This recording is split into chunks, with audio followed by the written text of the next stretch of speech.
Hello and welcome back to the Harrison.Fletcher podcast. You're joining with me, Harrison.Fletcher, obviously. And today I'm going to be talking about a few things that hopefully might interest you, you might be able to relate to and stuff like that. I think it's going to be quite interesting for you. You get to know a little bit more about me. Interesting, as always, like I said. So the last episode seemed to do quite well, if I'm honest. Like, it got 73 views, which isn't that bad. That's quite good to say I just started it. I haven't promoted it on my main channel yet either. I don't know when this one's going out, so I might have done. I don't know.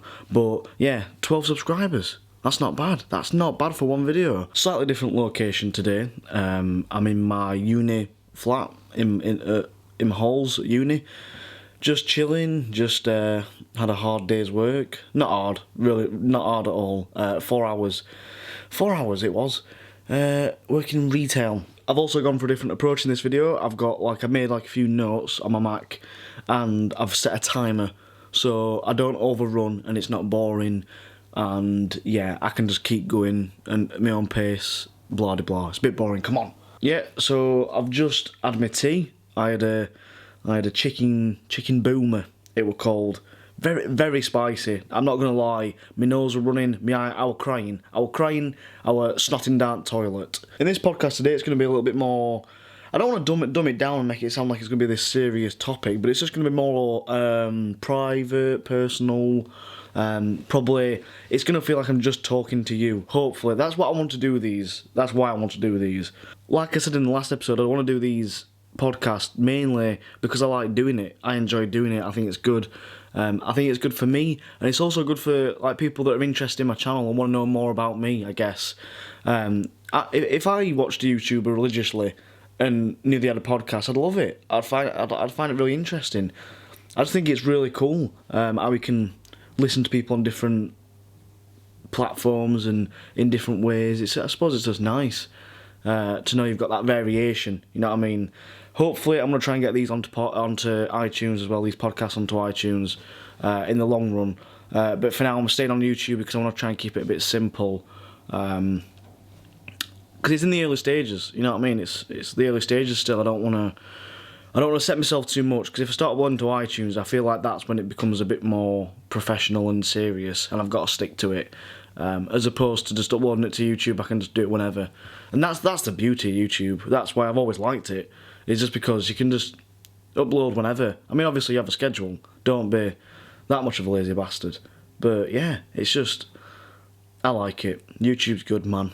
It's pretty good. Pretty damn cool. The first thing I'd like to talk about is probably where I am at the minute. University. Now, it's coming up to the end of my first year. Literally, as of when this podcast goes out, I will have finished. And yeah, it's just not been what I expected. It's been a bit of a letdown, if I'm honest. That sounds really harsh on everyone that I know and all the lecturers, but it really isn't. It's not their fault, I suppose. It's just not what my brain, and it's not how I imagined it to be. To cut a long story short, it's not how I imagined it to be. I thought it'd be this totally new world and I could go out and just become a different person and achieve what I want to achieve. Get a big group of mates that want to do the same thing as me and have the same mindset. And it's just been the total opposite, if I'm honest. It feels, I know a few people have said this, it feels like round 2 of college, but I'm paying for it. And that's a shame, because to be honest, I never even really wanted to come to uni. When I was at college, I got kind of not pressured, but drawn into uni via my tutors, I should call them. Sorry, they don't like being called teachers. We're not teachers, all right. We're not teachers. We're your tutors. We're your mum at college, all right. Come and talk to us about your problems. Anything that's going on, come and talk to us. We're not just here to teach. We are tutors. We are tutoring you for life. Shut up. I was going to do an apprenticeship after college. I thought, you know what, go to college for 2 years, do media, then try and get an apprenticeship and work my way up in a little production company or something like that. I'll try and get on these BBC schemes or ITV schemes that are for people after college, like apprenticeships. And then I told my tutors that I was going to do this, and they were like, Harrison, you're too good for that. Literally, I'm not even putting words in their mouth. They were like, Harrison, you're too good for this. You need to push yourself. You need to do something better with your life. And a few of my friends, they were going to uni from college. They were going to uni, and I thought, you know what? Well, firstly, before all this thought process came about, it weren't like they just said, Harrison, do it, and I'm like, oh yeah, go on then.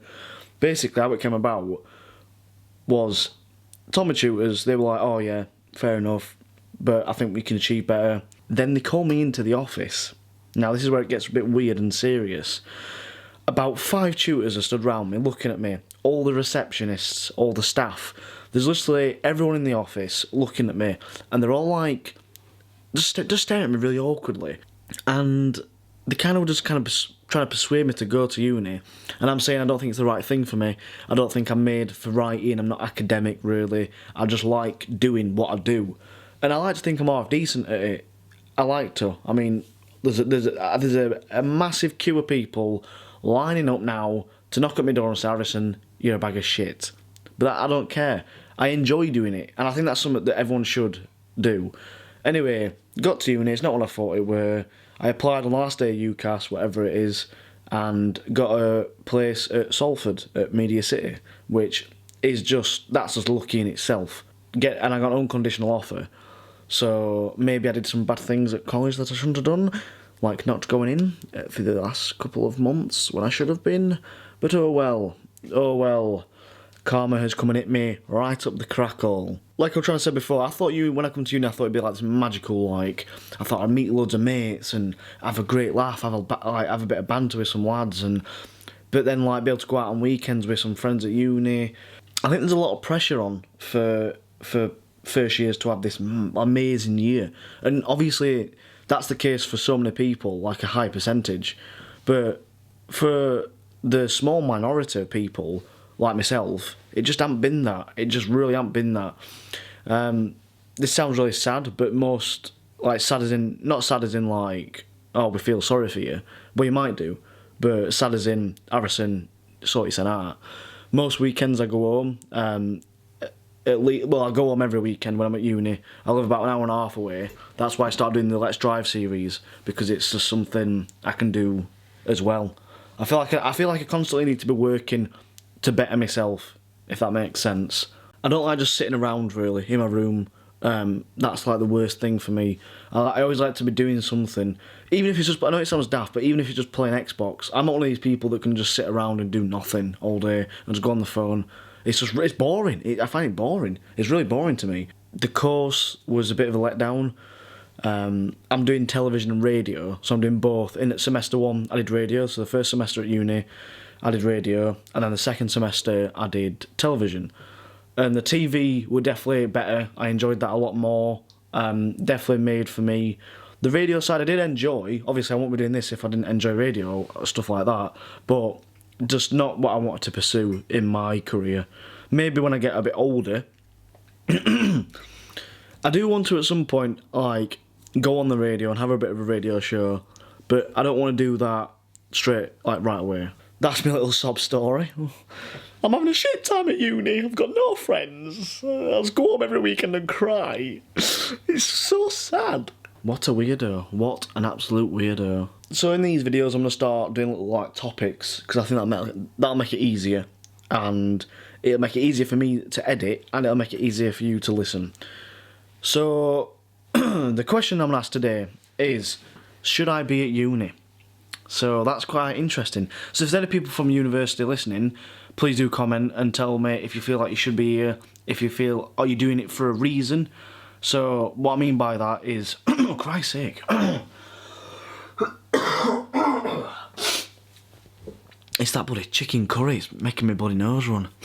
If there's anyone from university listening and you want to maybe comment about if you feel like you should be at uni or you shouldn't be, then let me know in the comment section. And because obviously if you feel like you're at uni and you're there for a reason, like, and what I mean by this is, like, if you're studying to be a dentist or a doctor or just something that's, you know, that you have to have a degree for and then get a job.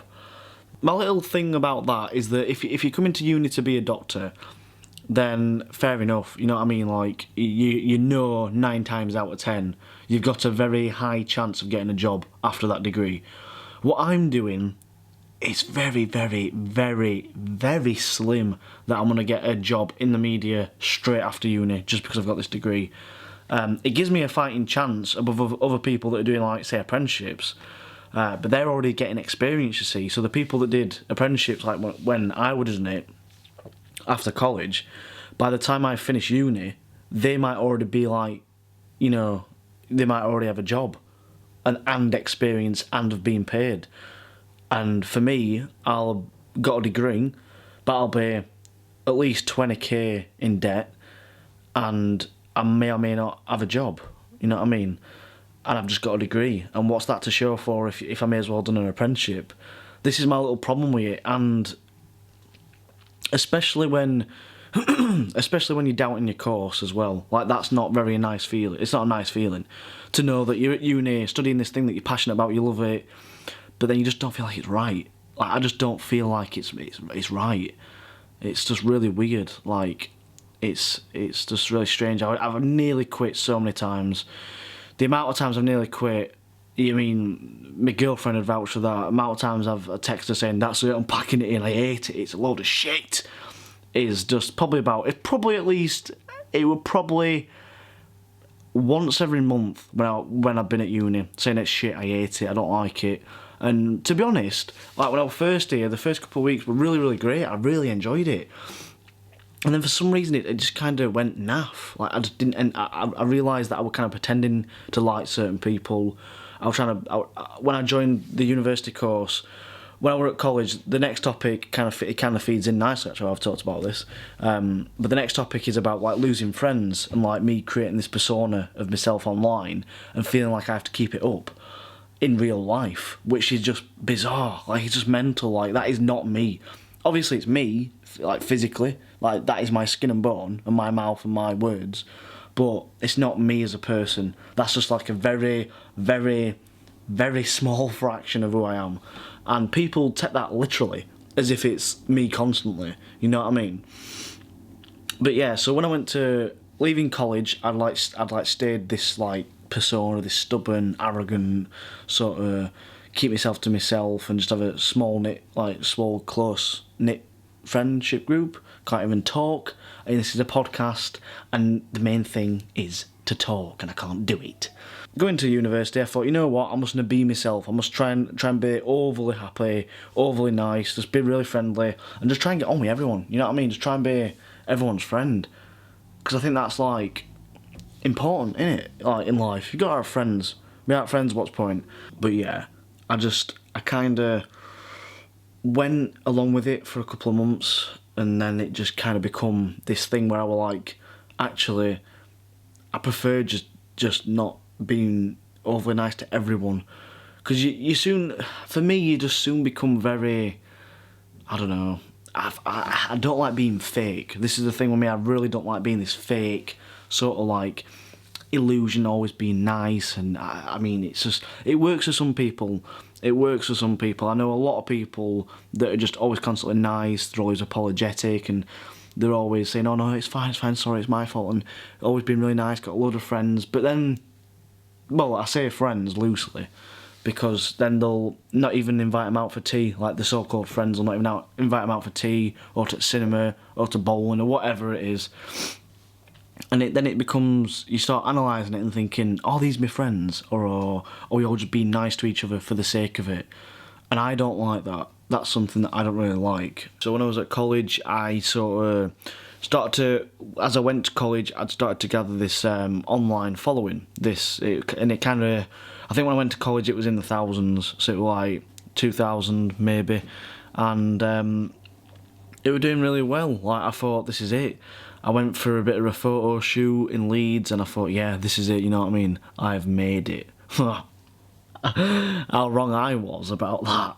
Oh, God. I've made it. I've gone to a photo shoot in Leeds. Were all your travel costs paid for? No, but I've still made it. Did you get your dinner paid for? No, but just got some pictures taken on a fancy camera near a waterfall. Alright, so that means you've made it, Harrison. Let that go to your head, please. I was at college, I was like acting like a knobhead, and yeah, I lost good friends. And this is something that I'm probably not, like, I've never spoke about it in like a video on my main channel. I wouldn't dream of doing that. That'd just ruin the whole persona. And this is what it's a complicated, it's a circle. It's a very vicious and horrible circle that I'm stuck in. I'm like torn between two people, if you want to look at it like that, to make it easier for your imagination. Imagine it's literally like the devil and the angel situation going on in my head. Because obviously, it sounds really naff. And I don't even really want to make a video about it. I'm not making a video about it. It's just a podcast. So only the people that are hardcore Harrison.Fletcher fans will listen to this, and they're probably going to get put off it. Don't do what I did and lose good friends over personas. You know what I mean? It's just not worth it. I had some really good friends in college, and I don't speak to any of them now. Not one single person from college I don't speak to. I speak to nobody from school, high school. I speak to nobody from college. I've got a very, very, very small group of friends, and that's probably mostly, if I'm honest, probably mostly my fault. You know what I mean? If they're listening, then obviously they have their own, like, people have their own reasons not to like you, but it's like, you got to understand that in that situation, it's hard. Like, for me as a creator, I was young when I was doing these videos in college. I was like, what, 15, 16? You're 16 when you leave college, aren't you? 17 nearly, or whatever. Or how old are you? 16 to 18, isn't it, when you're in college? Yeah. So you go to college, I'm 16, I'm a naive 16-year-old that's got a bit of a following on the internet, and I'm starting to take things to my head. I'm starting to think, oh yeah, maybe this persona is what I've got to keep up. Maybe this is why people like me, because I'm getting all these hits on YouTube. Surely this is good, like it's a good thing. So keep that persona up, Harrison, because you're doing a good job there, pal. Keep that up, mate. So keeping it up, but in real life it just don't work, you know what I mean? It's just not who you are, it's not how normal people react. I'm not always moaning. This is what I've always said this anyway, because you don't always moan. On YouTube, it's like a 3 to 5 minute video averagely on my channel, and that is a very short period of time. Recently, I've said I'm going to upload twice a week. I haven't quite stuck to that yet, but when I do start doing that, that's only still like between 6 and 10 minutes that you're like seeing of me a week. So over a year, that's like, I don't know the maths, don't even ask me, but over a year, that's not long, you know what I mean? You're not seeing much of my life. That's just the best bit. I'm showing you the best bits because everything else is boring, you know what I mean? You don't want to see the boring bits. That's, obviously it's boring. That's the thing, I have a persona because then it's like, it's something that you can work on, you create on. It's sort of like creating a character and you can build upon it, but I wouldn't really say that my YouTube channel is solely just like a persona. Like, that's just so far-fetched, it's not me, because obviously the humour aspect is me, like that is me, but it's just exaggerated for comedy purposes, obviously, and that's what I think's interesting about it. But at the same time, it's frustrating when I was younger thinking I got to keep it up, like, oh, I can't let it go. My fear was, and this is serious, my fear was that someone would notice me acting nice in the public, like a fan, anyone that watches my videos, they'd notice me in the public being nice and think, wow, he's such a fake arsehole. When in reality, that's ridiculous. That's just totally mental, because it's the complete opposite. It's like, oh yeah, he looks a prick online, but he's actually alright in person. You know what I mean? He seems decent. We'll go and talk to him, might ask for a photo or something. But no, that's never happened, because that's never how it's been. I've always been this prick. So that's just how it works, you know what I mean? I don't even mean to slag myself off too much in these bloody podcasts. I sound like I'm just ripping into myself. I'm not trying to do that. I'm just telling you how it is, really. But yeah, I picked two of these topics because I think they're feeding well together, like the uni and the college situation, and you know, the persona playing into part and losing friends, because that's another thing while I've been at uni. When I come to uni, I did the same. I was like, I'm going to just be the nice guy and try and get on with everyone. I come to uni to better myself and better my life, and I thought this is like a turning point in my life. I can really make a difference with myself. Throughout school, since like primary school, high school, college, I've always slacked. I've always not tried my hardest. I've always just got by, you know what I mean? And at uni, I thought I'll come here and I'll try and properly get a good go, you know what I mean? Proper try and have a good one. It's my last educational years, I should say. And just, you know what I mean, just try for once in your life, Harrison. Just bloody try and do something. So what I'm trying to say is probably going to put a lot of people off YouTube, and it's not meant in that way. Please don't, like, let it put you off. What I did was just wrong for me, really, in the start, and I tried to make it work out when I probably shouldn't have done. And that's how it works. Personas on the internet are good. Everyone's a persona. Everyone that you watch on the internet has a persona in the videos. There's no way that they're that energetic and they're that happy-go-lucky talking to a camera. I can tell you that now. No matter if, buddy, it's... I don't even know you watch that you might not think is a persona, but just anyone that you think, anyone at all, persona. It'll be written all over it, trust me. Pointless Blog, Marcus Butler, Zoella, every one of them, persona. You know what I mean? It's a front they put on, and it's like an act, if you want to look at it like that. It's 3 minutes a week, or whatever they do. You know what I mean? It's even these daily vlogs that like Pointless Blog does, and like Joe Thatcher and stuff like that. They're showing you very limited parts. Even Casey Neistat, you know what I mean? It's not all their day. It's the best bits. It's personas. It's the putting on an act every time. It's one of them things. It's just one of them things you gotta do, I think, to be a YouTuber. Be yourself, but be the best you can be. And that's all you can do. And I think that's a nice ending. So, thank you very much. You've been listening to the Harrison.Fletcher podcast. And next week, I'll be joined with the one, the only, Reece Goodwin. At this point, you're thinking, what? Who is this? Am I supposed to know this kid? What is he? Basically, Reece is a good friend of mine, and I've known him for a couple of years. Met him through work, and he's just a nice lad. So he's going to be coming on the show. I don't know what we're talking about. We're probably going to be talking about just some whatever we come up with. So yeah, see you later.